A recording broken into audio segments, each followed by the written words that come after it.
Pretty neat, huh? He's got like Yeah.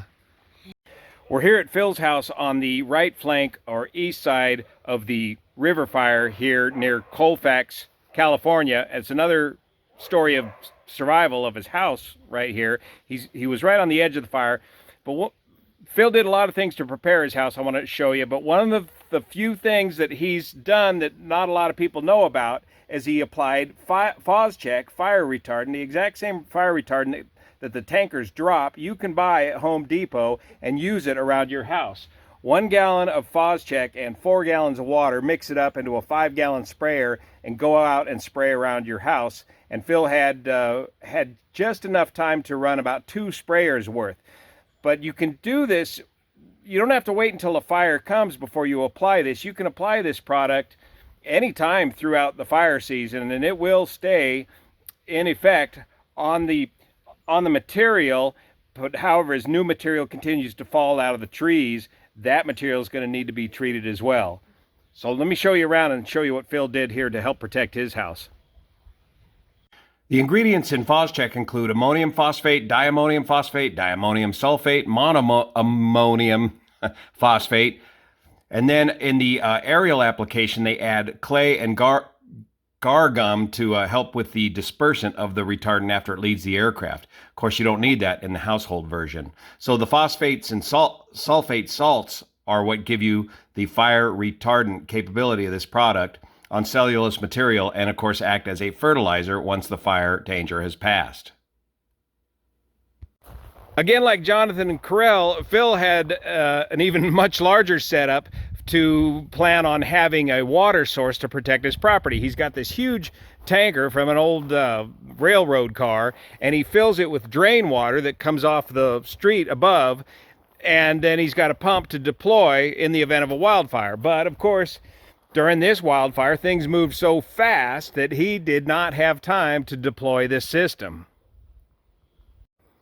So here's Phil's 2-story house right on the edge of the river fire, and he's right on the edge of the canyon as well. So that fire had the opportunity to come ripping up here from some pretty steep topography, but they were able to get it stopped right along the edge here.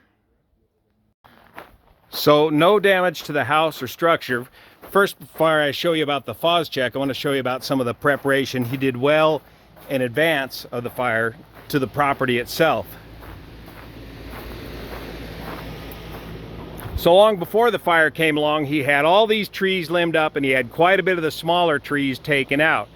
But Phil still had this big patch of blackberries, and this is what he treated with Phos-Chek just hours before the fire came through. And as soon as the firefighters got here and saw that they had easy access and a house that was worth saving because somebody had put some effort into it, they were able to take this old deer trail right here and make this their containment line. Actually, they got over here on the other side of the propane tank, and then made a containment line that followed right along the edge of the fire down here. Now, as far as the luck part goes, this fire was ripping up this canyon this way, and about the time that this fire came up to here along the Bear River, the wind shifted and started pushing the fire just away from Phil's house, and the firefighters were able to cut this fire line right along through here. But in the hours before the fire, this is where Phil mixed up those 10 gallons of Phos-Chek and just treated all of it and any debris that was laying down here alongside the house. You don't treat the painted surfaces of the house specifically. You just treat any flammables that are up near or close to the house. And then he completely sprayed all of these blackberries, and they didn't burn.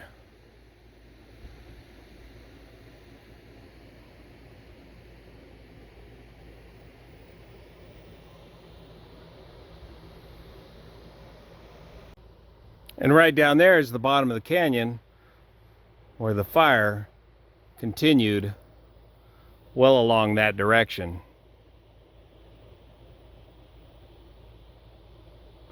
Some of these trees in here will probably have to be removed and will succumb to fire damage. Probably a lot of these trees.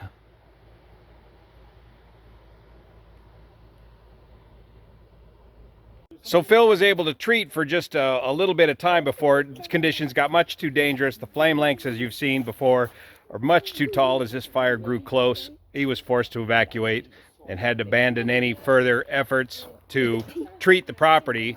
So the lesson there is that you can pre-treat weeks or months in advance your property with Phos-Chek, but you'll have to keep after it from time to time throughout the fire season. If you've got a couple of those backpack sprayers and some help, you can get 2 or 3 people on backpack sprayers. You can cover a lot of territory very quickly.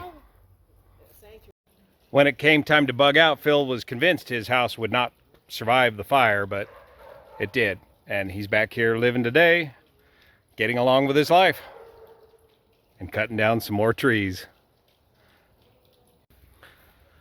So again, this represents another house that has good access. It was lucky that he was on the edge of the fire. He was very lucky with the winds, but he also had his property somewhat cleared off. He put a lot of effort into making his property as fire safe as he could. And then he went to the effort to pre-treat it with this Phos-Chek. All added up to a survivable situation. Thanks so much for your support of this channel. We'll see you here.